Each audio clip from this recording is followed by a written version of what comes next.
Okay, my name is Michelle Greenhouse. I'm here for the 3DRC Innovation Committee, and I'm here with my two colleagues, Julieta and Christina.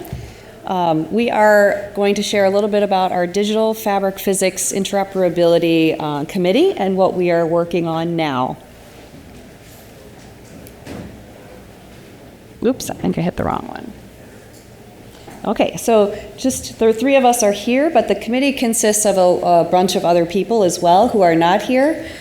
We have 5 different brands, and I'm not going to read them all. You can see them on the slide. And we have one academic consultant with us too, Dr. Jordan Kyosev, who's been very helpful with us on this committee. We have Calypso, who's been helping our project management for this group, and we're really excited to share what we have done. So today, we're going to talk to you about our updated SOP, our standard operating procedure. Some of you may have heard about it. We launched it about 2 years ago. And we're also going to share an exciting online conversion tool that we built over the last year. And lastly, we're going to talk about fabric physics validation. It's a brief, not comprehensive study of different validations that are out in the market. And then at the end, I think there'll be an opportunity for questions through Slido. And with that, I'm going to kick it off to my colleague, Christina.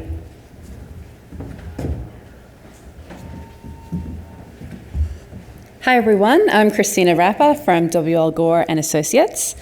So as Michelle mentioned, we've been updating our 3DRC SOP, and this is on data interoperability between different 3D software. So here's a QR code. You scan it, save it in your bookmarks, go to it. You can download the full SOP. What it does is it outlines all of the testing requirements for the different 3D software. So we include Style3D, Browseware, Assistvidia, Gerber, Optitex, and Clo. So over the last few years, we've talked to all of the 3D software to try to understand what the testing requirements are for physics to be input into their software. So this is a comprehensive guide for that. And the next thing I'm going to talk about is our online conversion tool. So this is a beta version, so it's still in the beginning stages. It's being hosted by IEEE. Because we're an open collaborative team, this is open source code, so it's open to everyone, but we are utilizing those equations that the 3D software companies have provided us and looking at the industry standard test methods. And what the online conversion tool does is it helps us convert the units, so grams to ounces and dyne centimeters to micronewton centimeters. So that's what it does. Okay, user case. Why do we do this? I'm a material supplier, and what we've heard from you over the course of the last couple of days is that brands are asking their material suppliers to provide 3D material files in whatever format that they're using. But as a material supplier, it's challenging to test multiple times and provide those files in 3, 4, 5 different formats. So what we hope to do with this online tool is to test once on classical test equipment and then convert it into the units that your 3D software requires to consume. And then you can also work with your external labs if you're already sending out your materials and getting those material specs back with standard test equipment. Or maybe you're a bigger brand and you have your own QA lab in-house. So majority of all of the 3D software requires 4 basic pieces of physics for the materials. So weight, if you have a scale, you can easily follow the ASTM test method to weigh your fabric. Thickness, again, it's a standard thickness gauge. Bending, so this is the calculation for your flexural rigidity, which helps with the drape of the material in the software. And there's a couple of different test equipment for bending. The one on the bottom left there is a standard cantilever device. And the ASTM method is D1388, which our SOP, it outlines all the industry standard test methods, ISO, ASTM, some British standards as well. Some labs have the Kawabata machine, which is another way of measuring bending, pure bending, but not everyone has that, so we try to use the cantilever as much as possible. And then stretch. So the Instron machine or a Zwick or any dynamometer where there's a constant rate of extension can give us the raw data for stretch and elongation. And we have a test method here. If you are testing your materials for tensile strength, the labs are doing this test method already. So you can build it into your regular test protocol and have the lab send you their raw data. And that's what we're going to be using to feed into the online tool. Okay, so this is what our online tool looks like. And as I mentioned, it's hosted by IEEE. We have two different components to it. One is the static calculation tool, and then the other is the conversion tool. Now, disclaimer here, this is really a tool that is converting the units. So every 3D software has their own proprietary algorithms. We don't assume any of their algorithms. We don't look into their software. We don't know how they manipulate that data. That's left up to them. What we're doing is just providing the test results in the correct units that they can then input.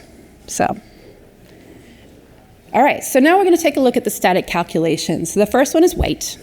And if you're a material developer like me, this is going to be coming in really handy for you. So you can weigh your fabric using any size swatch, a square, rectangle, circle, and we've just built in the calculations to convert it to grams per square meter.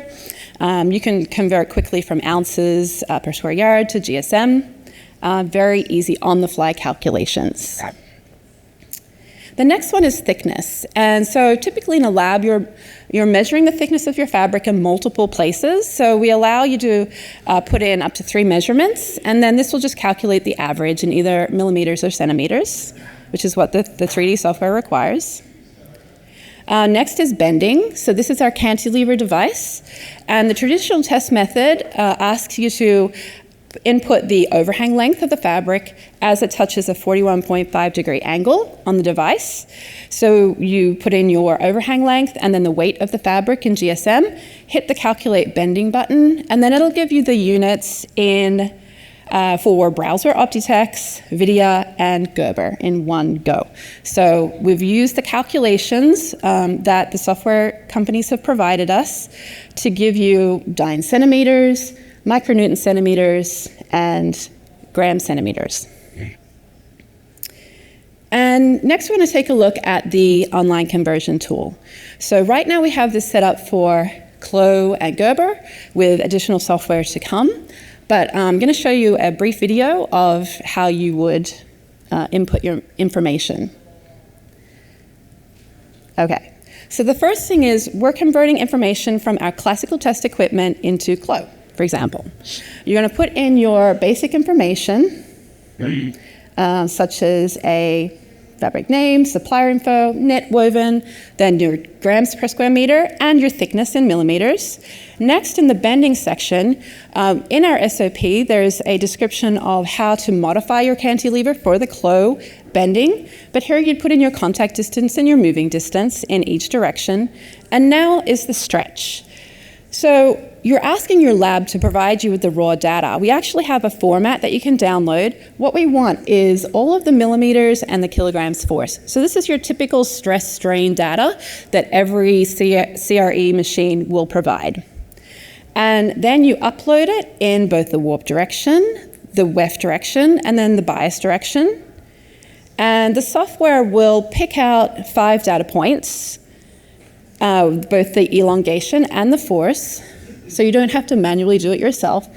And then you're going to export the Clo file into a CSV format. Okay, and this is what it looks like, and this is what Clo has provided us for the format that they need to consume into their software. All right, so that's Clo. Now, if you're used to using the Flow Fabric Kit and writing down the information on a piece of paper, this will hopefully save you some time. If you're doing the testing already in your lab, just have them send the raw data, upload it into the tool, and then create your CSV file. Okay, next I'm going to show you how to import that CSV file into the Clo software to provide the physics. So if you're familiar with creating material files in Clo, you go to the Fabric emulator, and instead of inputting manually, you click on the folder icon, find your CSV file that you've just created in the online tool,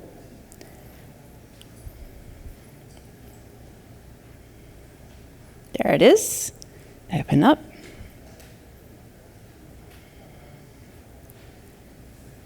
Okay, and now it is importing the raw data into Clo. So this is real-time video here, so it is taking a little bit of time to import it. But I suspect versus manually inputting the data, it's probably about the same amount of time, or maybe faster to do it this way.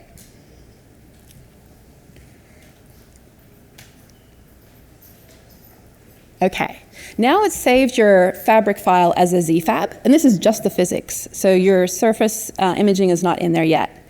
So now you want to take a look at that ZFab file that's created and make sure that all the data you imported is correct. So you've done the exact same steps, you've uploaded it, and that's the data that was imported in from that CSV file, and now you're clicking compute, and now your Clo software is doing what they do with their algorithms to consume that raw test data and creating the ZFab file. And then the very next step after this is to import your texture maps. Save it, and then that's your finished file. Okay, there's the texture maps. So that's how you create a Clo material using the online tool from classical test equipment. And like I said, we also have it set up for Gerber, and then OptiSex and Vidya and Style3D will be next. Here's a QR code again to test out the online tool. If you're using any of these software, especially the Gerber, OptiSex, Vidya, we would love for you to test it out. We know what the calculations are, but not all of us have access to those software, so it's really a collaborative effort between brands to make sure that it's working right. And then if you have questions and comments or suggestions on how to change or improve, or you find bugs, please let us know. Our email address is posted up here. All right, now next I'm going to send it back over to Michelle to talk about digital validation. Thank you, Luna. How about that? An online conversion tool for physics. Right? Like, I could read that SOP kind of, but it was so technical, I thought, can't we just build something that will just take the data and give it to me how I need it in my software? And she did it. So, well done. Okay, so now on to another topic, but at the end we can talk a little bit more. There'll be questions and answers to talk about the online tool and the SOP. So I'm here to talk a little bit about digital fabric validation. So there's oftentimes some concerns about, is your digital fabric matching your physical fabric? One way to do that, to look at that, is to do a validation. Now, just like in interoperability with physics, different softwares have different methodologies for validating your material. So once again, we're stuck with an industry problem that we're trying to solve. And I didn't mention this at the beginning, but the 3DRC, our group in particular, is a group of brands and retailers who've come together to solve an industry problem in a non-competitive way. So this is our next industry problem. So let's see, some of our softwares validate their material on a sphere, some on a cone, some validate with other certain criteria, others with different criteria. So we are just putting together a non-comprehensive data set of what's out there, and our goal is to build confidence and credibility and trust in 3D. And we're hoping that this opens up a conversation for us to talk about digital validation.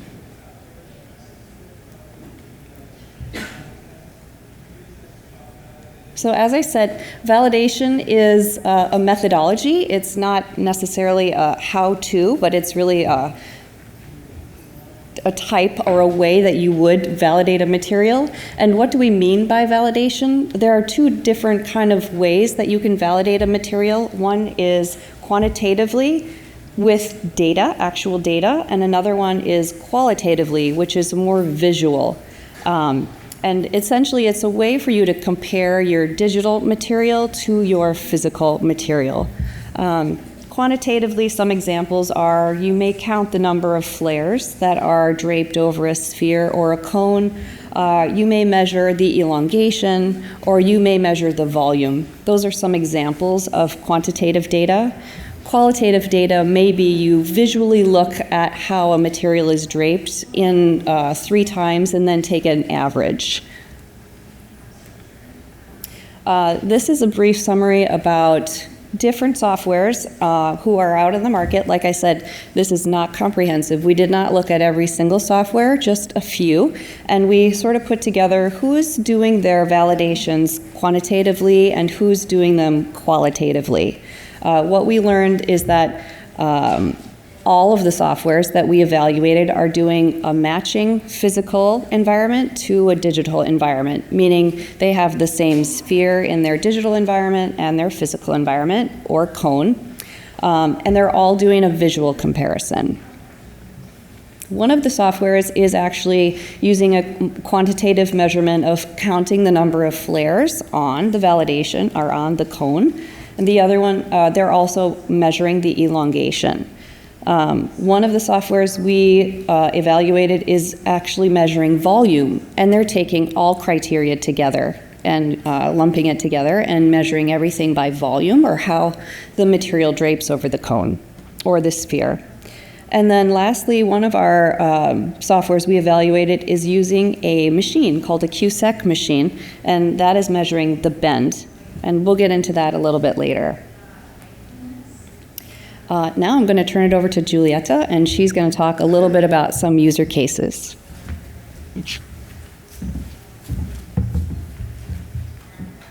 Hello. Sorry, I'm shorter than both of them. So now for a user case, one of our examples is digital fit. So in a digital fit session, you need to ensure that your fabric drape in 3D is accurate to your fabric drape physically. And part of that is when determining pattern corrections. So if you see the image on the right, it shows drag lines in an area that maybe you would want to make some sort of correction in, but in reality, the physical sample is not portraying that. So it comes into question how the fabric was actually tested. Is it incorrect, the direction, or did something go wrong in the physics testing process? Which brings us to our next slide of other considerations. There's many variables in fabric physics testing, and we've bucketed 4. So environment, material type, simulation, and end use. So for the environment, one of the questions that gets brought up is, do we need a humidity-controlled environment in order to test a fabric? For material type, do we need validation criteria per fabric type, whether something's a heavyweight woven or a drapey knit fabric? And for the for the end use, do we need to validate on a fabric swatch, or should we just do it on a garment? Then, and these are just a few in regards to validation, but our real question is, can the industry align on an avatar and a specimen size? Just based on what we shared earlier, they do vary from software to software. And lastly, how will this be defined, a percentage of volume or a flare count? So now I'm going to pass the floor back to Michelle. and she'll expand on some more of these examples. Thank you, Julieta. It's a group effort. We like to share the wealth for everybody. So yeah, those were just a smattering of the thumb. We had many, many variables on the slide, but it was just too many, too much text. But you can imagine, all the different variables are at play here and how difficult it is to come together with all the different softwares. So we have a big problem ahead of us, we think, but I think we can solve it. So on this slide here, I have some examples of what it means to count a fabric by the flare count. That's the image on the left-hand side. The image also is reflecting measuring the elongation from the tip to the ground. So those are more of the quantitative measurements. The image on the right-hand side is an example of how you might measure volume, where you are draping the material over a sphere, and then using some sort of a slider to measure, has this increased by 10%, 5%, and you might drape multiple different fabrics over it to get an aggregate. The example here is the QSEC test, which has an ISO standard. And what this test does is actually measures the drape coefficient, and this is used particularly for bend. Where, like I said, in our analysis, we did have look at one company who was using the drape meter, or I think it's also called the QSEC machine. How you receive that test information back is also varied, and perhaps we could align on one way for that to come back to us. But we noticed that there was a way to see the data come back to you visually, like the image on the left, or in a more numerical format, like the image on the right. And then we're going to leave you today with some conversation starters. So first, just maybe a show of hands. How many people in the room think that fabric physics validation would help build confidence and trust in 3D? Oh, wow. Yes, okay. How many people think that this validation could inform a potential digital tolerance? Okay, getting there. And then the big question would be, does the industry even want a digital tolerance? Yes. Physical fabric has a tolerance, so why can't a digital fabric have a tolerance as well? I think that could really help build the trust in 3D, especially if it's standardized across the board for all softwares. So we can't talk about every single thing today, but we have a few bullets here on the right-hand side if you want. We can talk about later, or I think we also want to leave you with, would the industry like the 3DRC Innovation Committee to continue this discovery? I have one, yes, yes, yes. Okay. Okay, but we're also going to leave you with this most amazing online tool, QR code, and our SOP. So, You've already have these questions, yes. I don't need to rush the stage. It's okay. I'm Sandy, and sorry. I just want to say that you have witnessed some of the most amazing work that our 3DRC group has brought to bear. This came out of a PI event years ago when people said, we want an online tool where we can standardize fabric physics, and this committee has delivered it. What a fantastic representation. So thank you. Really, no, thank you.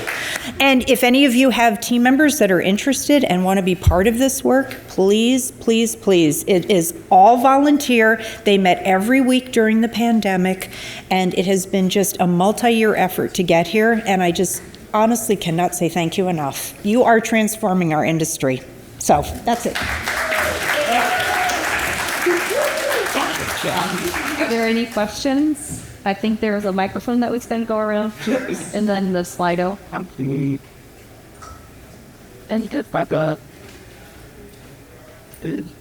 Hi, thanks so much. That was really cool. I'm so glad you guys did that.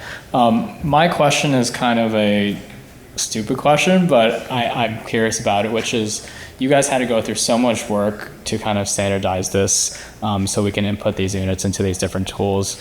Why did you guys have a chance to ask these software providers why we can't just input the standard measurements into their software? We did actually work a lot with all of the different softwares. Yeah. I'll let you answer. I would say, every 3D software feels like their version of the material physics is the best. So it's really challenging to have them collaborate themselves and come up with that industry standard. So I think what we've done with the online tool is we understand all the software is unique, but we don't want to test 6 times. We just want to test once. So we respect what they're doing and just input it into the units that's required. So it's tough. I don't know if the 3D software companies out here would agree with that or not. They feel like theirs is the proprietary, the best. So I see a Style 3D guy right here. So, I was in your presentation yesterday. So. Yes. It might have been by accident. You mentioned all the 3D software for this, but you didn't mention browseware. Ooh, yeah. Yeah. Okay, so so as you know, Browseware has their Fab Analyzer, their own test equipment, which they feel like is the best representation of their test data. We have one of them at Gore as well. We utilize it, as well as our industry standard test equipment. We actually use the Visu conversion tool as well to convert some Fab Analyzer test results into closed. So they've built that already. But what we wanted to do is really focus on classical test equipment. And for Browseware, the weight, the bending, and the thickness, it's pretty straightforward. It's industry standard test methods. But the stretch elongation, they're using dynamic testing, so multiple iterations, and then their software is pulling out values. We don't want to dig into that. We don't want to reverse engineer it. We want to respect what they're doing. So that's why we haven't included it in the online tool yet. But I would encourage you to check out Visu's conversion tool too. There's another question here. Oh. The main softwares have different simulation engines. How do they align to create trust regarding digital materials? You want to take this one? Sure. So that's, again, one of the many variables that we have out here, and that is their secret sauce, the simulation. And so we don't want to do anything that's going to interfere with that. And like you said, we respect that. We can really just work on the data that's there, and that's kind of why we want to standardize that. I don't know how much more I can say about that, but yeah. Any other? Oh, yes. To the market or have all the technical, the collaborate between that hard facts, right? Those hard facts. The other side, when I saw the fit, that means, do you also take into consideration sewing and set or pretty and higher? Yeah. That's what factories and the thankful that's sort of way that the defense. It's probably considered good. You have old fashioned thing to get those thing out. Not right. So yeah. There's really also primarily shopper racing and from sorry to one side that just from human out. Yeah. So that strike that gets the start back. Yeah. You go into it. That's a really great question. Well, that's why we want a tolerance. But no, we did not. We know that that's a variable. Oh, okay, great. Yeah, so that's why we want to align. Could we do it on a fabric square, or do we do it on a fabric circle? Do we do it on a garment, or do we do it on a skirt? If we do it on a garment, is it a simple garment, or is it a complex garment? So that's kind of what we need the industry to align on. There is different simulations in every software. There's seam allowances. There is 100 different variables that we could talk about. So I think that's kind of what the committee needs to explore and figure out how we can align on a standard. They've done it for physical fabric, so I don't see why we can't. come on, why don't just be one of us? Yeah, but that's a really great question. Other questions? What are some practical steps brands and manufacturers can take towards testing in a more standardized interoperable way? I have a good answer to that. One thing that I've learned is just kind of remove as many variables as possible. So have maybe, if it's possible, have one person do the testing in the same location, in the same place every time. And make sure that that testing is as close to a lab testing environment as possible. Meaning the table isn't, a card table that could move around, that your equipment doesn't move, from day to day, that the humidity is pretty much the same as possible in that room. And then you take at least that variable out. Like Jim didn't test it today, and then Mike tested it yesterday, and, Sarah tested it Friday, and they had different temperatures in different regions and different whatever. So at least that variable is gone. But yeah, I think that means we're wrapping up, right? Yep, that's it. Thank you.